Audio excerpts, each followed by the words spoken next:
ನಮಸ್ತೆ ಸ್ನೇಹಿತರೆ, ನಾನಿವತ್ತು ಪ್ರಥಮ BA ಮತ್ತು BCom ಅವರಿಗೆ ಇರುವಂತಹ ಇಂಗ್ಲೀಷ್ ಚಾಪ್ಟರ್ ದಿ ಗೈಡ್, ಅದಕ್ಕೆ ನಾರಾಯಣ್ ಅವರು ಬರೆದಂತಹ ದಿ ಗೈಡ್ ಅನ್ನುವ ಚಾಪ್ಟರ್ನ ಕನ್ನಡದಲ್ಲಿ ಸಾರಾಂಶವನ್ನು ಹೇಳಲಿದ್ದೇನೆ. ಕಥೆಯನ್ನು ಶುರು ಮಾಡೋದಾದರೆ, ಈ ಕಥೆಯಲ್ಲಿ ಪಾತ್ರಧಾರಿಗಳಾದರೆ ಅಂದರೆ ರಾಜು ಅಂತ ಬರ್ತಾರೆ. ರಾಜು ಅಂದರೆ ಅವರು ಗೈಡ್ ಆಗಿರ್ತಾರೆ.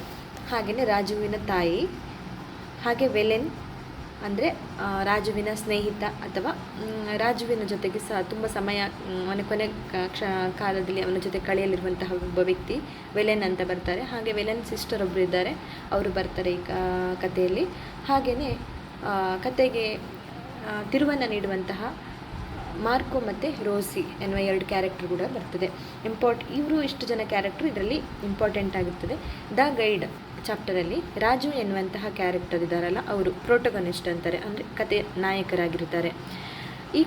ಈ ಚಾಪ್ಟರ್ ತುಂಬ ಇಂಪಾರ್ಟೆಂಟ್ ಆಗಿರೋದ್ರಿಂದ ಇದರ ಸಾರಾಂಶವನ್ನು ಕಂಪ್ಲೀಟಾಗಿ ಕನ್ನಡದಲ್ಲೇ ನಾನು ಮಾಡ್ತೇನೆ. ನಿಮಗೆ ಒಂದು ಸಲ ಕಥೆನ ಓದ್ಕೊಂಡು ಅರ್ಥ ಮಾಡಿಕೊಂಡ್ರೆ ಈ ಸಾರಾಂಶವನ್ನು ಕೇಳಿದ ನಂತರ ನಿಮ್ಮದೇ ವಾಕ್ಯದಲ್ಲಿ ಇಂಗ್ಲೀಷ್ ನಿಮಗೆ ಸ್ವಲ್ಪ ಬರೀಲಿಕ್ಕೆ ಗೊತ್ತಂತಾದರೆ ನಿಮ್ಮದೇ ವಾಕ್ಯದಲ್ಲಿ ಬರೀಲಿಕ್ಕೆ ಈಸಿ ಆಗ್ತದೆ. ಮೊದಲಾಗಿ ನಿಮಗೆ ಯಾವುದೇ ಚಾಪ್ಟರ್ ಇಂಗ್ಲೀಷ್ ತುಂಬ ಗೊತ್ತಿದ್ದವರು ಅಥವಾ ಗೊತ್ತಿಲ್ಲದೇ ಇರುವವರು ಯಾರಾದರೂ ಕೂಡ ನಿಮಗೆ ಮೊದಲು ಕಥೆಯನ್ನು ಅರ್ಥ ಮಾಡಿಕೊಂಡು ಬರೆಯುವುದರಿಂದ ಸ್ವಲ್ಪ ಅದು ಈಸಿಯಾಗಿ ಹೋಗ್ತದೆ. ಹಾಗಾಗಿ ಇದನ್ನು ಕನ್ನಡದಲ್ಲಿ ಸಾರಾಂಶವನ್ನು ಹೇಳ್ತೇನೆ. ಇವಾಗ ನಾವು ಕತೆ ಸ್ಟಾರ್ಟ್ ಮಾಡೋದಾದರೆ, ಒಂದು ದಿನ ಜೈಲಿಂದ ಒಬ್ಬ ವ್ಯಕ್ತಿ ಹೊರಗಡೆ ಬರ್ತಾರೆ. ಅವರು ಸೈಂಟ್ ಆಗಿರ್ತಾರೆ. ಅಂದರೆ ಆ್ಯಕ್ಚುಲಿ ಈ ಕಥೆಯ ಯಾರು ನಾಯಕ ಇರ್ತಾರೆ ಅವರು 2 ವರ್ಷಗಳ ಕಾಲ ಜೈಲಲ್ಲಿದ್ದು ಜೈಲಿನಿಂದ ಹೊರಗಡೆ ಬರ್ತಾ ಇರುವಂತಹ ಸಂದರ್ಭ. ಅಂಥ ಸಂದರ್ಭದಲ್ಲಿ 2 ವರ್ಷ ಜೈಲಲ್ಲಿದ್ದ ರಾಜುವಿಗೆ ಅವನು ಗಡ್ಡ ಮೀಸೆಗಳನ್ನು ಓಡಿಸದೇ ಇರುವ ಕಾರಣ ಒಂದು ನೋಡಲಿಕ್ಕೆ ಅವನು ಸನ್ಯಾಸಿಯ ಥರ ಕಾಣ್ತಾ ಇರ್ತಾನೆ. ಕಥಾನಾಯಕ ನಮ್ಮ ರಾಜು ಅವನನ್ನು ಯಾರಾದರೂ ನೋಡಿದರೆ ಆ ಸಂದರ್ಭದಲ್ಲಿ ಅವನೊಬ್ಬ ಸನ್ಯಾಸಿ ಅಥವಾ ಯಾರು ಸಂತರಿರ್ಬೋದು ಅಂತ ಯಾರಾದರೂ ಅಂದ್ಕೊಳ್ಬೇಕು. ಆ ಥರ ಅವನು ಜೈಲಿನಿಂದ ಹೊರಗಡೆ ಬಂದು ಒಂದು ನದಿ ತೀರದಲ್ಲಿ ಹೋಗಿ ಕೂತ್ಕೊಂಡಿರ್ತಾನೆ. ಅವನನ್ನು ನೋಡಿದ ಎಲ್ಲರೂ ಅಂದ್ಕೊಳ್ಳೇಬೇಕು ಅವನೊಬ್ಬ ಸಾಧು ಅಥವಾ ಸಂತ ಇರಬಹುದು, ಒಬ್ಬ ಸ್ವಾಮೀಜಿ ಇರಬಹುದು ಅಂತ ಎಲ್ಲರೂ ಅಂದ್ಕೊಳ್ತಾರೆ.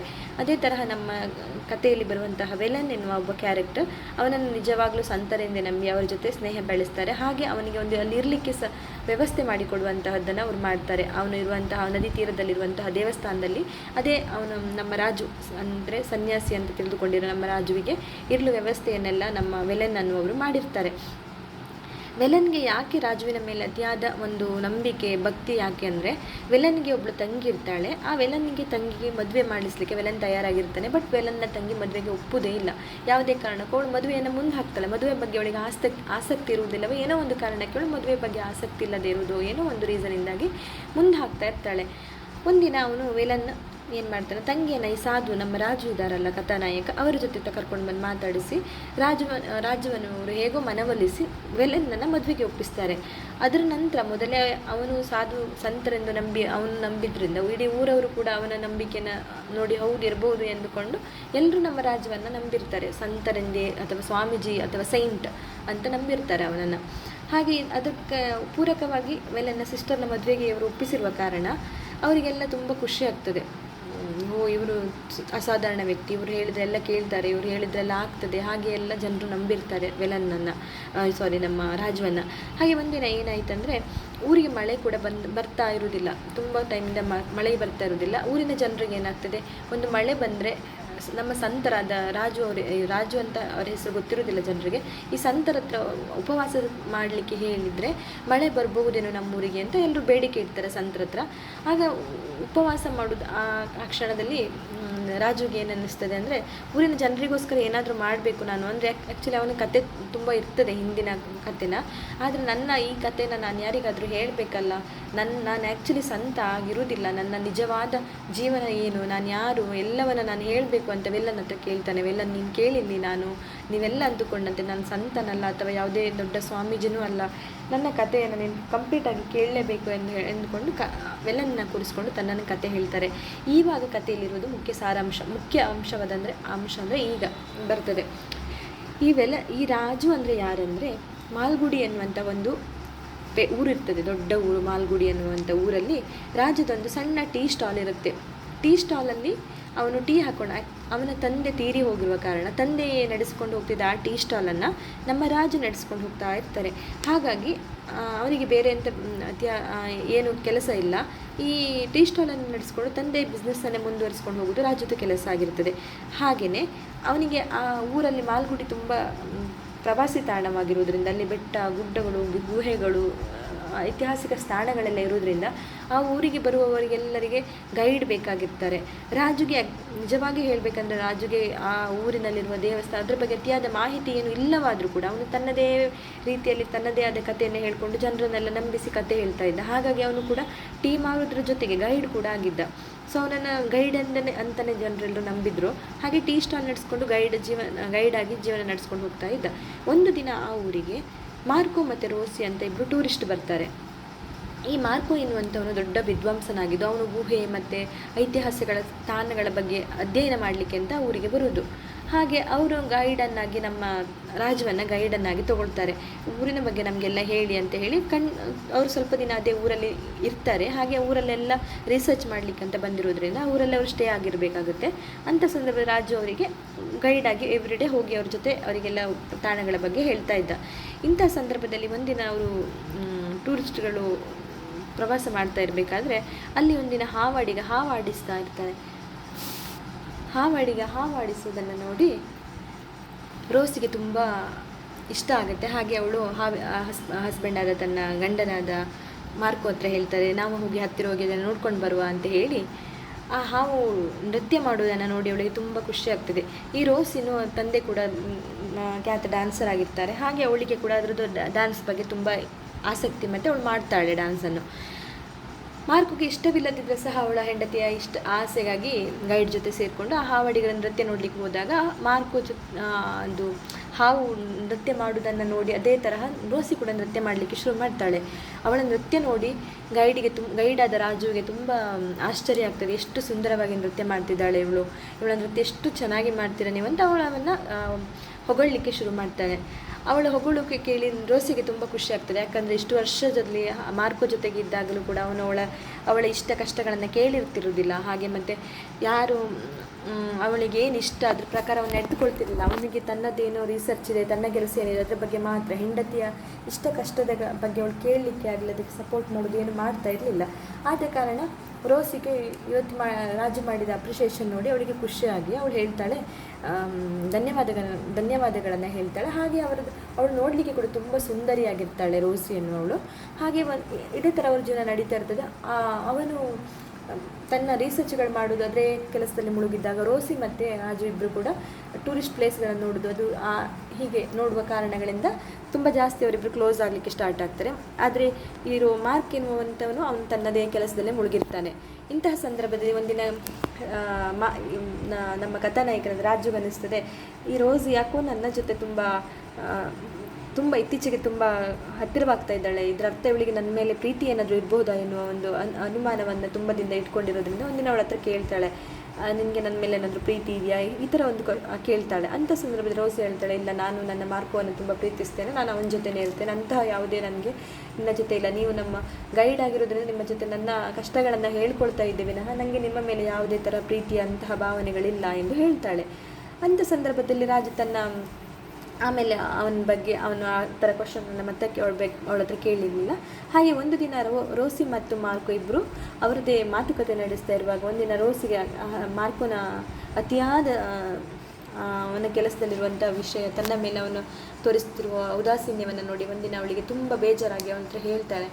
ರಾಜು ಬಗ್ಗೆ ಜಸ್ಟ್ ಮಾತನಾಡುವಾಗ ಮೊದಲು ಹೇಳ್ತಾಳೆ, ಆ ರಾಜು ಆದರೆ ನನ್ನನ್ನು ತುಂಬ ಸಪೋರ್ಟ್ ಮಾಡ್ತಾರೆ, ನನ್ನ ಆಸಕ್ತಿಗಳಿಗೆ ಬೆಲೆ ಕೊಡ್ತಾರೆ ಅಂತ ಸ್ವಲ್ಪ ರಾಜು ಅನ್ನುವಂತಹ ಒಬ್ಬ ವ್ಯಕ್ತಿಯ ಬಗ್ಗೆ ಅವಳು ತುಂಬ ಅವನ ಬಗ್ಗೆ ಹೇಳ್ತಾ ಇದ್ದಾಗ ಗಂಡನಾದ ಮಾರ್ಕ್ ಬಗ್ಗೆ ಅವಳ ಮೇಲೆ ತುಂಬ ಕೋಪ ಬರ್ತದೆ. ಹಾಗೂ ಕೋಪದಿಂದ ಹೇಳ್ತಾನೆ, ನೀನು ನನ್ನ ಜೊತೆ ಇರುವುದೇ ಬೇಡ, ನೀನು ಅವನ ಜೊತೆನೇ ಇರು, ಅಥವಾ ನೀನು ಬೇಡ ನನಗೆ ಅಂತ ಹೇಳಿ ಅವಳನ್ನಲ್ಲೇ ಬಿಟ್ಟು ಮಾಲ್ಗುಡಿ ಜಾಗದಲ್ಲೇ ಬಿಟ್ಟು ತನ್ನ ಊರಿಗೆ ವಾಪಸ್ ಹೋಗ್ತಾನೆ ಮಾರ್ಕೋ. ಇದರಿಂದ ಬೇಜಾರಾಗ್ತದೆ ರೋಸಿಗೆ. ಅವಳು ಹೇಳ್ತಾಳೆ, ನಾನು ಇಂಥ ಊರಲ್ಲಿ ಎಲ್ಲಿ ಹೋಗಲಿ, ನಾನು ಯಾರ ಸಹಾಯ ಕೇಳಲಿ ಅಂತ ಅವಳಿಗೆ ನೆನಪಿಗೆ ಬರುವುದು ರಾಜು. ಹಾಗೆ ಹೋಗಿ ರಾಜು ಹತ್ರ ಹೇಳ್ತಾಳೆ. ರಾಜು ಮತ್ತು ಮಾರ್ಕೋ ಮತ್ತು ರೋಸಿಯ ಮಧ್ಯೆ ನಡೆದ ವಿಷಯವನ್ನೆಲ್ಲ ರಾಜುವಿಗೆ ಹೇಳಿದ ನಂತರ ರಾಜು ಒಬ್ಬನೇ ಆ ಊರಲ್ಲಿ ಅವಳಿಗೆ ಪರಿಚಿತನಾದ್ರಿಂದ ರಾಜುವಿನ ಸಹಾಯ ಕೋರ್ತಾಳೆ. ಅದರಂತೆ ರಾಜು ಅವಳ ಮನೆಗೆ ಕರ್ಕೊಂಡು ಹೋಗ್ತಾನೆ. ಮನೆಗೆ ಕರ್ಕೊಂಡು ಹೋದಾಗ ರಾಜುವಿನ ತಾಯಿ ಮನೇಲಿರ್ತಾರೆ. ಅವರೊಂದು ಅಪ್ಡೇಟ್ ಆದ ತಾಯಿ, ಅಂದರೆ ಒಂದು ಈಗಿನ ಕಾಲಕ್ಕೆ ಜನ್ರೇಷನ್ಗೆ ಸರಿಯಾಗಿ ಹೊಂದಿಕೊಳ್ಳುವಂಥ ತಾಯಿ ಆದ್ದರಿಂದ ಅವಳು ರೋಸಿಯನ್ನು ಏನು ಕ್ವಶನ್ ಮಾಡದೆ ಮನೆ ಒಳಗಡೆ ಕರ್ಕೊಳ್ತಾಳೆ. ರೋಸಿ ಜೊತೆ ಉತ್ತಮ ಬಾಂಧವ್ಯವನ್ನು ಇಟ್ಕೊಂಡಿರ್ತಾಳೆ. ಹಾಗೆ ನಡೀತಿರುವಾಗ ಒಂದಿನ ರೋಸಿ ಮತ್ತು ನಮ್ಮ ರಾಜುವಿನ ತಾಯಿಯ ನಡುವೆ ಮಾತುಕತೆಯಲ್ಲಿ ರಾಜುವಿನ ತಾಯಿಗೆ ತಿಳಿಯುತ್ತದೆ ರೋಸಿ ಒಬ್ಬ ಕೆಳ ಜಾತಿಯವಳೆಂದು. ಅಲ್ಲಿ ತನಕ ಅವಳು ರೋಸಿಯನ್ನು ತುಂಬ ಪ್ರೀತಿಸ್ತಾ ಇದ್ದರು. ಯಾವಾಗ ಅವಳಿಗೆ ರೋಸಿ ಒಬ್ಬ ಕೀಳ ಜಾತಿಯವಳು ಎಂದು ತಿಳಿಯುತ್ತದೋ ಆವಾಗ ಅವಳು ರಾಜುವಿಗೆ ಹೇಳಲಿಕ್ಕೆ ಶುರು ಮಾಡ್ತಾಳೆ, ನೀನು ರೋಸಿಯನ್ನು ಮನೆಯಿಂದ ಹೊರಗೆ ಹಾಕು, ಅವಳು ನಮ್ಮ ಜಾತಿಯವಳಲ್ಲ ಅಥವಾ ನಮಗಿಂತ ತುಂಬ ಕೆಳ ಜಾತಿಯವಳು ಎಂದು ಹೇಳಲಿಕ್ಕೆ ಸ್ಟಾರ್ಟ್ ಮಾಡ್ತಾಳೆ. ಅಂಥ ಸಂದರ್ಭದಲ್ಲಿ ರಾಜು ಯಾವುದೇ ಕಾರಣಕ್ಕೂ ತಾಯಿಯ ಮಾತಿಗೆ ಒಪ್ಪುವುದಿಲ್ಲ. ಅದೇ ಸಂದರ್ಭದಲ್ಲಿ ಊರಿನವರಿಗೆ ಅಂದರೆ ಅಕ್ಕಪಕ್ಕದ ಮನೆಯವರು ಎಲ್ಲರಿಗೂ ವಿಷಯ ತಿಳಿಯುತ್ತದೆ, ರಾಜು ಮನೆಯಲ್ಲಿ ಒಬ್ಬಳು ಮದುವೆಯಾದ ಹೆಂಗಸಿದ್ದಾಳೆ ರೋಸಿ, ಮತ್ತು ಅವಳು ಜಾತಿ ಕೂಡ ಅವಳದು ಕೆಳಗಿನದ್ದೆಂದೆಲ್ಲ ಊರಿನವರು ಅಕ್ಕಪಕ್ಕದವ್ರು ಮಾತಾಡೋದನ್ನು ನೋಡಿ ರಾಜುವಿನ ತಾಯಿಗೆ ತುಂಬ ಬೇಸರವಾಗಿ ಮತ್ತೆ ಮತ್ತೆ ಮಗನಿಗೆ ಹೇಳ್ತಾ ಇರ್ತಾರೆ, ಅವಳನ್ನು ಮನೆಯಿಂದ ಹೊರಗಡೆ ಹಾಕು ಎಂದು. ಇದು ಯಾವತ್ತು ನಾವು ತಲೆಗೆ ಹಾಕಿಕೊಳ್ತೆ ರಾಜು ದಿನ ಕಳೀತಾ ಇದ್ದ. ಒಂದಿನ ರಾಜುವಿನ ಮಾವ ಅಂದರೆ ರಾಜುವಿನ ತಾಯಿಯ ಅಣ್ಣ ಬರ್ತಾರೆ ಅವ್ರ ಮನೆಗೆ. ಅವರು ಬಂದು ಕೂಡ ಹೇಳ್ತಾರೆ, ನೀನು ಈ ಥರ ಮಾಡೋದು ಸರಿಯಲ್ಲ, ಅವಳ ಮದುವೆಯಾದ ಹೆಂಗಸನ್ನು ಅದು ಕೆಳಜಾತಿಯವಳ ನಮ್ಮ ಮನೆಯಲ್ಲಿ ಇಟ್ಕೊಳ್ಳೋದು ಸರಿಯಲ್ಲ, ಬಿಟ್ಟು ಕೊಡಲೇಬೇಕು, ಅವಳನ್ನು ಮನೆಯಿಂದ ಹೊರಗಡೆ ಹಾಕು ಎಂದು ಹೇಳ್ತಾರೆ. ಆ ಕ್ಷಣ ಕೂಡ ರಾಜು ಯಾವುದೇ ಕಾರಣಕ್ಕೂ ತನ್ನ ನಿರ್ಧಾರದಿಂದ ಹೊರಬರುವುದಿಲ್ಲ. ಅವಳ ಜೊತೆನೇ ಇರ್ತೇನೆ ಎಂದು ಹೇಳಿದಾಗ ರಾಜುವಿನ ತಾಯಿಗೆ ಕೋಪ ಬಂದು, ಸರಿ ನೀನು ಅವಳ ಜೊತೆನೇ ಇರ್ಬೋದು, ನಾನೇ ಮನೆ ಬಿಟ್ಟು ಹೋಗ್ತೇನೆ ಎಂದು ತನ್ನ ಅಣ್ಣನೊಡನೆ ಮನೆ ಬಿಟ್ಟು ಹೊರಗಡೆ ಹೋಗ್ತಾಳೆ. ಅವಳ ಅಣ್ಣನ ಜೊತೆ ಅಣ್ಣನ ಮನೆಗೆ ಹೋಗ್ತಾಳೆ.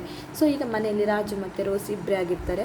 ರಾಜುವಿಗೆ ದಿನ ಕಳೆದಂತೆ ಕಷ್ಟ ಆಗ್ತದೆ, ಜೀವನ ನಡೆಸ್ಕೊಳ್ಳೋದು ಕಷ್ಟ ಆಗ್ತದೆ. ಅಮ್ಮನ ಸಹಾಯ ಇತ್ತು, ಅತಿಯಾದ ಬಿಸ್ನೆಸ್ ಕೂಡ ಇಲ್ಲದೆ ಇರುವುದರಿಂದ ಅವರಿಬ್ಬರಿಗೆ ದಿನ ದುಡ್ಲಿಕ್ಕೆ ತುಂಬ ಕಷ್ಟ ಆಗ್ತದೆ.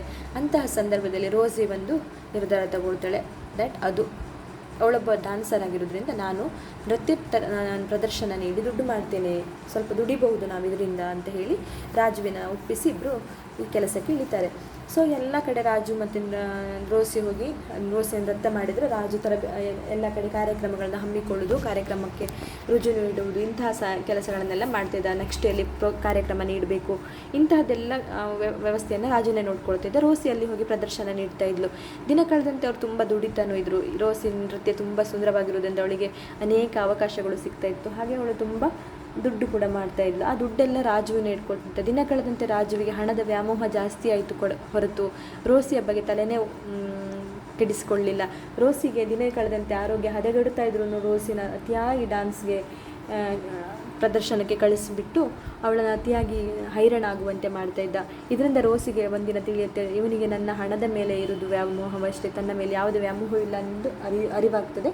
ಹಾಗೆ ಇರಬೇಕಾದ್ರೆ ಒಂದಿನ ಮಾರ್ಕು ಕಡೆಯಿಂದ ರೋಸಿಗೆ ಒಂದು ಲೆಟರ್ ಬರ್ತದೆ, ಒಂದು ಬುಕ್ಸ್ ಕಳಿಸ್ತಾನೆ. ಆ ಬುಕ್ಸನ್ನು ಇವನು ನೋಡ್ತಾನೆ ನಮ್ಮ ರಾಜು. ಯಾವುದೇ ಕಾರಣಕ್ಕೂ ಈ ಬುಕ್ ನಮ್ಮ ರೋಸಿಗೆ ಸಿಗಬಾರ್ದೆಂದು ಅವನೇ ಅದನ್ನು ಇಟ್ಕೊಳ್ತಾನೆ, ಅವನಿಗೆ ಕಳಿಸೋದಿಲ್ಲ. ಆ ವಿಷಯ ರೋಸಿಗೆ ತಿಳಿಯುವುದೂ ಇಲ್ಲ ಕೂಡ.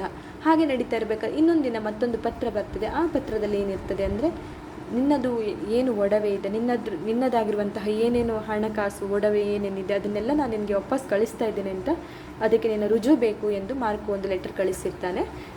ಅದನ್ನು ನೋಡಿ ಅತಿಯಾದ ಹಣದ ವ್ಯಾಮೋಹದಿಂದ ಈ ವಿಷಯವನ್ನು ಕೂಡ ರಾಜು ರೋಸಿಗೆ ತಿಳಿಸದೆ ತಾನೇ ಅದರದ್ದು ಸಹಿ ಮಾಡಿ, ಫೇಕ್ ಸೈನ್ ಅಂತಾರಲ್ಲ ಹಾಗೆ ತಾನೇ ಅದರದ್ದೊಂದು ಸಹಿ ಮಾಡಿ ಅದನ್ನು ಕಳಿಸ್ತಾನೆ. ಈ ಕ್ಷಣ ಕೂಡ ರೋಸಿಗೆ ಯಾವುದೇ ವಿಷಯ ತಿಳಿಯುವುದಿಲ್ಲ. ಹಾಗೆಯೇ ರೋಸಿಗೆ ಬರುವಂತಹ ಎಲ್ಲ ಪತ್ರ ವ್ಯವಹಾರಗಳನ್ನೆಲ್ಲ ತಾನೇ ನೋಡ್ಕೊಂಡಿರ್ತಾನೆ.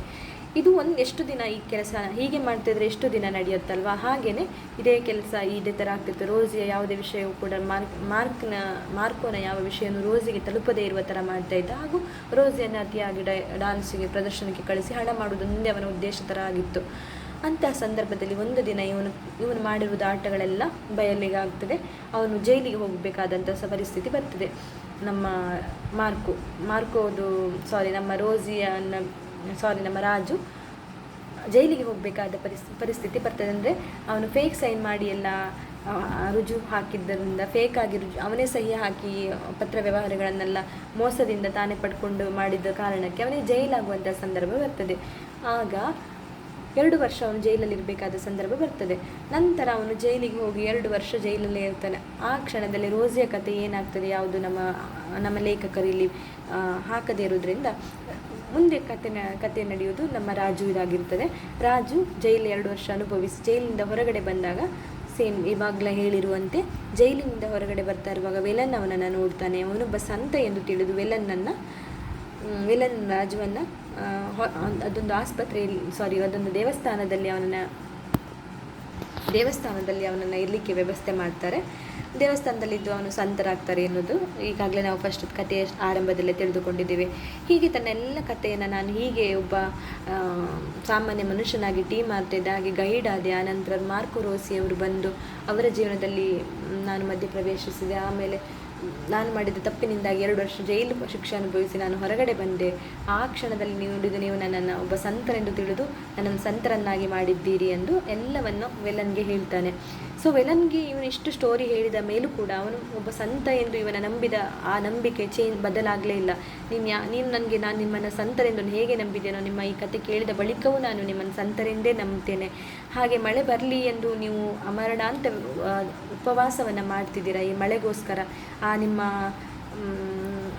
ಮಳೆ ಬರಲಿ ಅಂತ ಮಾಡಿ ಉಪವಾಸ ಅಂತ ಆ ಒಂದು ವಿಷಯವನ್ನು ನಾನು ತುಂಬ ಗೌರವಿಸ್ತೇನೆ ಅಂತ ಹೇಳಿದಾಗ, ಈ ಉಪವಾಸ ಕೈಗೊಂಡಿರುವ ನಮ್ಮ ಸಂತರಿಗೆ ಅಂದರೆ ನಮ್ಮ ರಾಜುವಿಗೆ ತುಂಬ ಸುಸ್ತಾಗಿರ್ತದೆ. ನದಿ ದಂಡೆಗೆ ವೆಲನ್ನ ಸಹಾಯದಿಂದ ಹೀಗೆ ಹೋಗ್ತಾ ಇರ್ತಾರೆ. ನದಿ ದಂಡೆಗೆ ಹೋಗ್ತಾ ಇರಬೇಕಾದ ಸಂದರ್ಭದಲ್ಲಿ ಅವನಿಗೆ ತುಂಬ ನಿತ್ರಾಣವಾಗಿರ್ತದೆ. ಯಾಕಂದರೆ ಉಪವಾಸ ಇರ್ತಾರಲ್ಲ, ಮಳೆ ಬರಲಿ, ಊರಿನ ಜನತೆಗೆ ಒಳ್ಳೆಯದಾಗಲಿ, ಕೊನೆಗಾಲದಲ್ಲಾದರೂ ನನ್ನಿಂದಾಗಿ ಊರಿನವರಿಗೆ ಒಳ್ಳೆಯದಾಗಲಿ ಅನ್ನೋ ಉದ್ದೇಶದಿಂದ ಅವನೊಂದು ಉಪವಾಸ ಕೈಗೊಂಡಿರ್ತಾನೆ. ಹಾಗೆ ಅವನ ಕಥೆಯನ್ನೆಲ್ಲ ವೇಲನ್ಗೆ ಹೇಳಿದ ಮನಸ್ಸನ್ನು ಹಗುರ ಮಾಡಿಕೊಂಡು ನದಿ ತೀರದಲ್ಲಿ ಈಗ ನಡೀತಿರುವಾಗ ಅವನಿಗೆಲ್ಲ ನಿತ್ರಾಣವಾಗಿ ಬೀಳಲಿಕ್ಕೆ ಶುರುವಾಗ್ತಾನೆ. ಕ್ಷೀಣವಾಗ್ತಾ ಹೋಗ್ತದೆ ಅವನ ಆರೋಗ್ಯ. ಅದೇ ಸಂದರ್ಭದಲ್ಲಿ ಅವನು ವೆಲನ್ನ ಕೈ ಹಿಡಿದು, ವೆಲನ್ ಅಲ್ಲಿ ನೋಡು, ಅಲ್ಲಿ ಬೆಟ್ಟದ ಗುಡ್ಡಗಳ ಸಂಧಿಯಲ್ಲಿ ಮಳೆ ಆಗ್ತಾ ಇದೆ, ನನಗೆ ಅದು ಕಾಣಿಸ್ತಾ ಇದೆ ಅಂತ ಹೇಳಿ ಅಲ್ಲೇ ಕುಸಿದು ಬೀಳ್ತಾನೆ. ಅದ ನಂತರ ನಮ್ಮ ಕಥಾನಾಯಕ ಪ್ರೊಟಗೋನಿಸ್ಟ್ ರಾಜು ಅವರು, ಗೈಡ್ ಆಗಿರುವಂತಹ ರಾಜು ಅವರು ಅಂದರೆ ಸೈಂಟಾಗಿ ಬದಲಾದರು. ಆ ರಾಜು ಅವರ ಕತೆ, ಅವರು ಸತ್ರು ಎಂದು ಇಲ್ಲಿ ಲೇಖಕರು ಯಾವುದೇ ಕಾರಣಕ್ಕೂ ಹೇಳದೇ ಇರೋದು, ಹಾಗೆ ಅವನು ಮಾಡಿದ್ದ ಕೆಲಸ, ಕೊನೆಗೆ ಅವನ ಸಂತನಾದ ರೀತಿ ಎಲ್ಲವನ್ನು R.K. ನಾರಾಯಣ್ ಅವರು ಒಂದು ಕಥೆಯ ರೂಪದಲ್ಲಿ ಅತ್ಯಂತ ಸುಂದರವಾಗಿ ಬಣ್ಣಿಸಿದ್ದಾರೆ ಎನ್ನುವಲ್ಲಿ ಈ ಕಥೆಯ ಸಾರಾಂಶ ಅಡಗಿರುತ್ತದೆ ಸ್ನೇಹಿತರೆ. ಧನ್ಯವಾದಗಳು.